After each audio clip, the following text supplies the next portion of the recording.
Sir এখন যে প্রশ্নটা করতে চাই, আপনারা যেহেতু সবসময় দেখতেছেন যে নিউ জেনারেশন আসলে ঢাকার বাইরে কাজ করতে চায় না, এক নাম্বার পয়েন্ট। সেকেন্ড পয়েন্ট হচ্ছে এরা ফ্যাক্টরিমুখী না।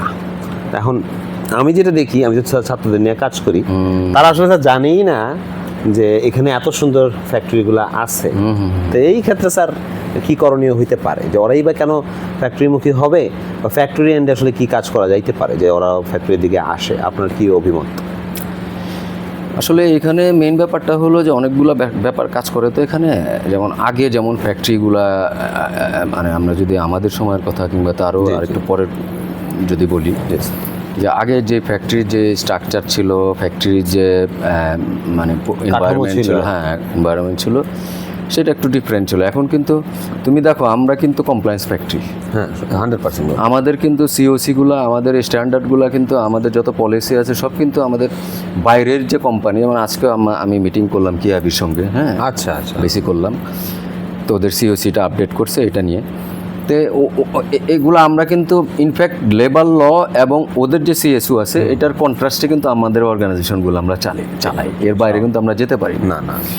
সো এইটা ইন এ সেন্স যদি তুমি চিন্তা করো যে এটাও একটা মাল্টি ন্যাশনাল অর্গানাইজেশনের মতো, কারণ আমি তো পলিসি যেটা আছে ওই পলিসিটা, ওদের পলিসিটা আমরা অ্যাডপ্ট করতেছি, মানে আপনি গ্লোবালি চিন্তা করতেছি, ব্যাপারগুলো আর কি। তাহলে আমরা যেটা করতে পারি, আপনারা যদি আমাদের ইউনিভার্সিটিতে যান বা বিশ্ববিদ্যালয়তে যান, আপনারা তো গ্লোবাল স্ট্যান্ডার্ডগুলো জানেন, অ্যাটলিস্ট থার্ড ইয়ার বা ফোর্থ ইয়ারে যদি আমরা আপনাদেরকে নিয়ে আসতে পারি, আপনি কিন্তু তখন থেকে ওদেরকে কমপ্লায়েন্ট ইস্যুতে রেডি করতে পারেন, আমার যা মনে হয়, তাই না স্যার?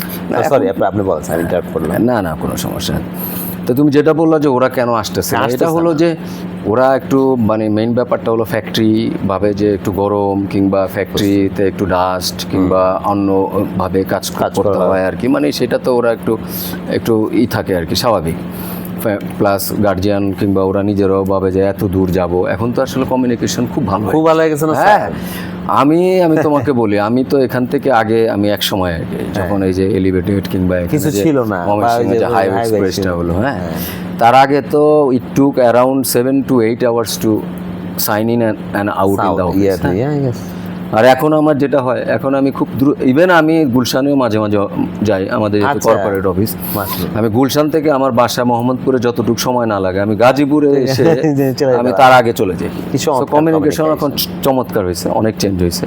তো আর আরেকটা জিনিস হলো যে তোমার সাস্টেনেবলি ওয়েতে যদি তুমি জব করতে চাও, তুমি যদি আরও বেশি মানে কাজ শেখার আগ্রহ থাকে, তোমার রুট থেকে আসতে হবে। সুন্দর।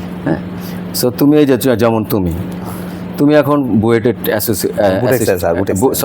বুটেক্সের অ্যাসিস্ট্যান্ট প্রফেসর, অ্যাসিস্ট্যান্ট প্রফেসর, তোমার রুটটা কিন্তু খুব স্ট্রং হয়েছে, কারণ তোমার বেসটা তুমি ফ্যাক্টরি থেকে শুরু করা, শিখে মেশিন কোন লুমে কীভাবে চালানো হয়, লুমের এফিসিয়েন্সি কী, মেকানিজমগুলো কি, এখানে ওয়ার্পিং মেশিনের এটা কীভাবে চালাচ্ছি আমরা, ফিনিশিং দিয়ে কী মেকানিজম করে আমরা অনেক রকম ভেরিয়েশন করতে পারি, প্লাস R&Dটাও তুমি এগুলা, মানে ফ্যাক্টরির যে কাজ, এইটা কিন্তু আমি মনে করি বিশেষ করে যারা বুটেক্স থেকে পড়াশোনা করে, they should definitely know about that. Sir, এই জায়গাতে আমি আম্বারকে অনেক ধন্যবাদ জানাবো। আমি নিজে বুটেক্সকে আসি হয়তো বুটেক্সে, কিন্তু আমি নিজেকে স্যার এখনও আমি মনে করি যে আমি আম্বার থেকে হয়তো লিয়েনে গেছি ওইখানে, যে আমি হয়তো জাস্ট এডুকেশনের পার্টটা করতেছি। আমি প্রায়ই এখানে চলে আসার চেষ্টা করি, কারণ আপনারা স্যার, আমি আম্বারের জন্য বলতে চাই যে আম্বার ফ্যাক্টরিতে আমি স্যার বলি, কারণ যেহেতু আপনি বললে অনেকে মনে করবো যে নিজের প্রশংসা নিজে করতেছে, কিন্তু আমি যখন বেরিয়ে গেছি, আমি স্যার বলতে চাই যে আমি কোনো সেকশনে কখনো বাধা পাইনি। এর কারণ হচ্ছে বইলাই দেওয়া ছিল, যদি শিখতে চাও ওরা শিখাও, এখন অন্য কিছু করলে সেটা অন্য বিষয়, কিন্তু শিখার ক্ষেত্রে আমি স্যার আম্বারে কখনো কোনো রকম বাধা পাই নাই। এবং নিচের থেকে আপনারা এরকমভাবেই ডিজাইন করে রাখছেন যে ছেলেটা শিখতে চায় তাকে সে যাতে কোনো জায়গায় বাধা না পায়। এবং আপনারা এইভাবে বলে দেওয়াতে আমি মনে করি আমি 1 বছরে যা শিখছি, আমার ওইটাই ভিত্তি, আমার বেস তৈরি করে দিচ্ছে। আমি এখনও আম্বারের যে ফরম্যাটগুলো আছে এগুলো ছেলেদেরকে শেয়ার করি, এবং ওরা যত ধরনের ডেনিম জানে তার চেয়ে বেশি ওরা আম্বার জানে। যেহেতু আম্বার ছিল আমাদের হাশিম সাহেব, আম্বার নাম বর্তমান চেয়ারম্যান স্যারের, শওকত আলী রাসেল স্যারের দাদুর নাম আর কি। তা আমি মনে করি যতদিন আম্বার নাম থাকবে সবাই এই দোয়াটা পাবে আর কি স্যার। এই জন্য আপনাকে ধন্যবাদ, আপনাদের ফুল টিমকে ধন্যবাদ, কারণ আপনি তো স্যার একা না, যে এত সুন্দরভাবে এই সিস্টেমটা বজায় রাখছেন, আমরা এখান থেকে কাজ করে বের হয়ে আম্বারের জন্য কাজ করতে পারি। ঠিক আছে।